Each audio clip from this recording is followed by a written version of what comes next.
กองทุนกองเชียร์เอาผู้ใดยังอยู่ห่างจากสนามให้กลับมาประจำที่เพื่อรับชมรับเชียร์กันแข่งขันระหว่างนางอู๊ดครับพบเจ้าแม่หงทองโอ้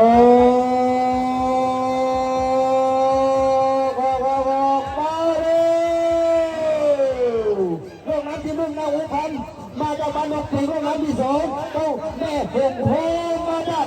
บ้านเพื่อนเทพปัจจุบันหัวเฮ้ยไม่เสมอกันสมัยเคยจะดูไผ่เป็นไผ่สักกันเมื่อเมียตัวเตี้ยมาอยู่พี่น้องเลย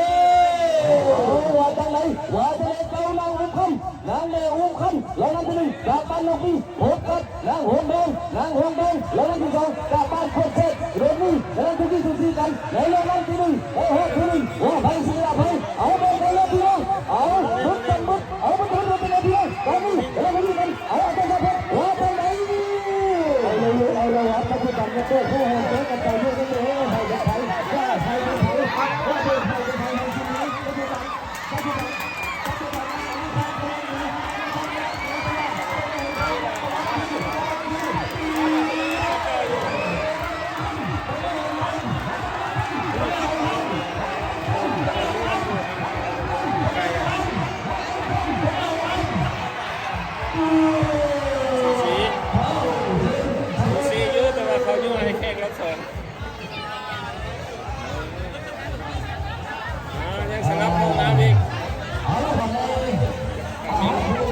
อุ้มคำเนาะพุทธเจ้าแม่หงทองจากบ้านคนเสร็จผลการตัดสินออกมาพยายามเป็นทางการแล้วพี่น้องจ้าเฮ้ย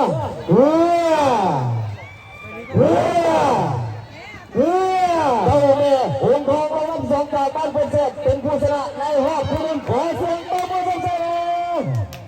โอ้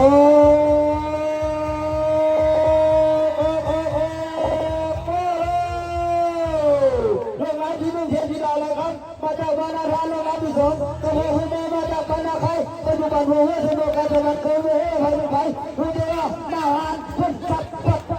ดมาอยู่พี่น้องเฮ้ยวันนี้พี่น้องเอาเลยนี่เป็นรอบที่หนึ่งในวันที่หนึ่งในห้องที่หนึ่งเลยเฮ้ยพี่ดาวอะไรกันในวันที่หนึ่งจากบ้านนาทานโอ้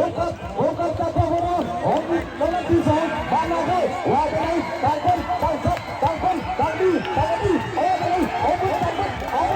ว่าจะได้แล้วคุณยิ่งดีกันอาจารย์เชิญ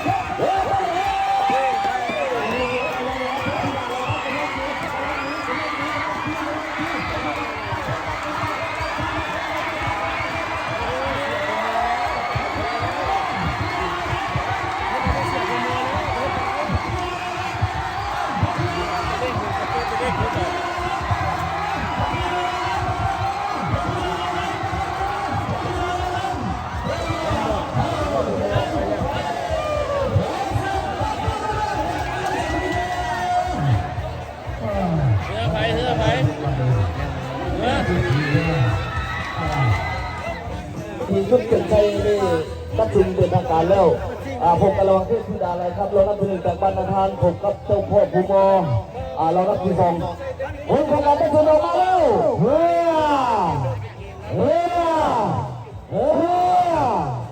พี่ดาวไหลคำเรานับถือเป็นผู้ชนะไอ้หัวพี่นุ่งที่กระไรเลยขอเชิญขอเชิญลาโอเคเงาที่แม่จากสีลงเสียงคอกันนะระหว่างรอบนี้จะได้พบกันเจ้าแม่หงทองบ้านแทรกอยู่ตรงซ้ายมือนางอุ้มครับนี่คือร่องน้ำสองก็จากน้อยนอกเจ้าบ้านน้องปิงอยู่ ตรงขวามือร่องน้ำเป็นห้องสลับสายน้ำสิ่งที่3ตอนนี้เรือทั้ง2ลำกำลังจับทุ่น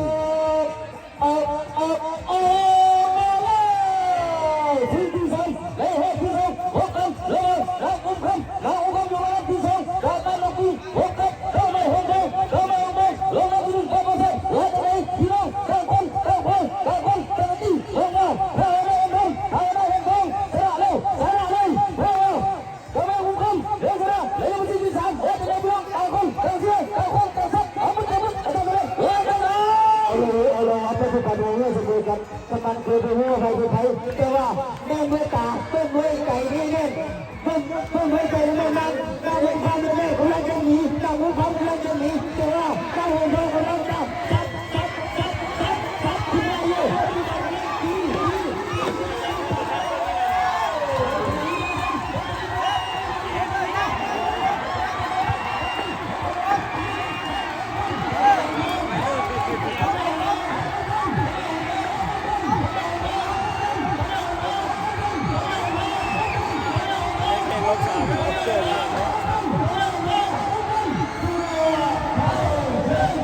รอบนี้ระหว่างเจ้าแม่หงทองบ้านโพนแซดพบกับนางอุ้มคำบ้านหนองปิงคือว่าเจ้าแม่หงทองบ้านโพนแซดเป็นผู้ชนะได้อันดับที่ 3 สำหรับปัจจุบันนี้เนาะก็ถือว่าปัจจุบันนี้ก็ถือว่ากำลังเข้าสู่จุดปล่อยเป็นที่ห้อยเนาะห้องนี้ก็เป็นห้องสำคัญอีกตัวหนึ่งเนาะถือว่าเป็นการสลับลงน้ำเนาะในคู่ชิงชนะเลิศนี้เนาะเชิญบรรดาท่านผู้ชมผู้เชียร์ติดตามเลยเนาะอีกบ่เกิน5 นาทีเพื่อนว่ากรรมการกำลังจัดสรรเพื่อให้นี้ก็ปล่อยออกเนาะแต่น้อยการแข่งขันรอบนี้เนี่ยนักเชียร์เป็นนักเชียร์เลยการแข่งขันชิงชนะเลิศที่เราเจ้าก็รางวัลที่1ที่2เลยนักเชียร์ไปเลยนักเชียร์เรียกว่าได้ป้าไปบนระดับเนาะเนี่ยที่1ที่2เลยมันนักเชียร์ไปนักเชียร์กันเลยเจ้าตามข้าพเจ้าได้ข่าวว่าพุ่นจอบยิงตั้งแต่น้ำแก้งก็หัวแรกเลยอาจารย์เลยเจ้าแต่อยู่เมื่อมาแล้วเราก็มีนักเชียร์อยู่กันเจ้าเชียร์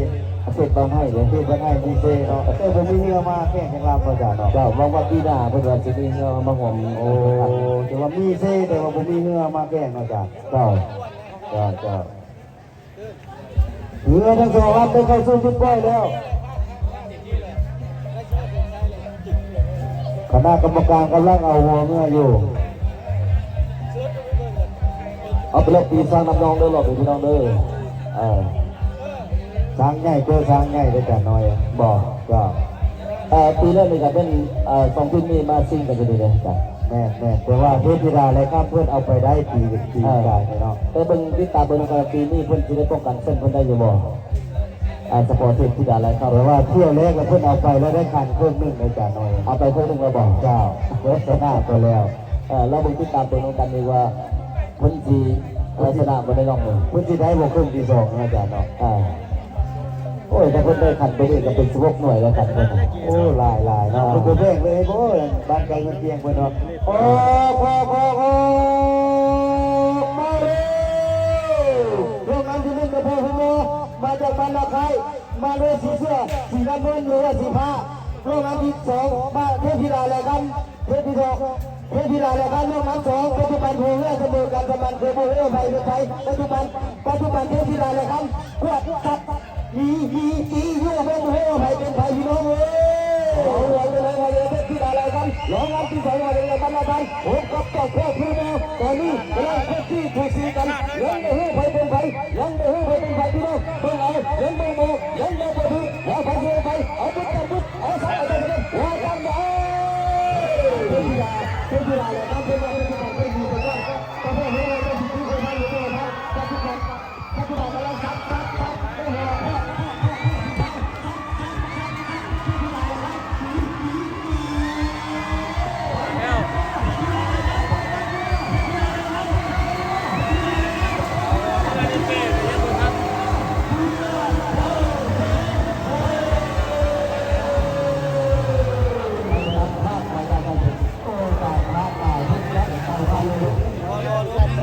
เพื่อการแข่งขันระหว่างเพื่อนที่ด่าอะไรครับรอบนัดที่2จากมาตรฐานโอ้กับเจ้าพ่อผู้บอลรอบนัดที่1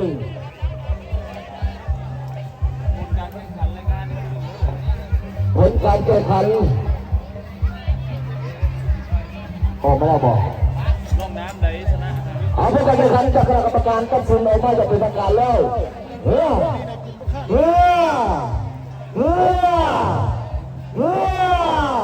พี่ดาไหลขึ้นเราได้ผู้ชมกันบ้านนะครับเมื่อมาซิเป็นเมื่อใครจะ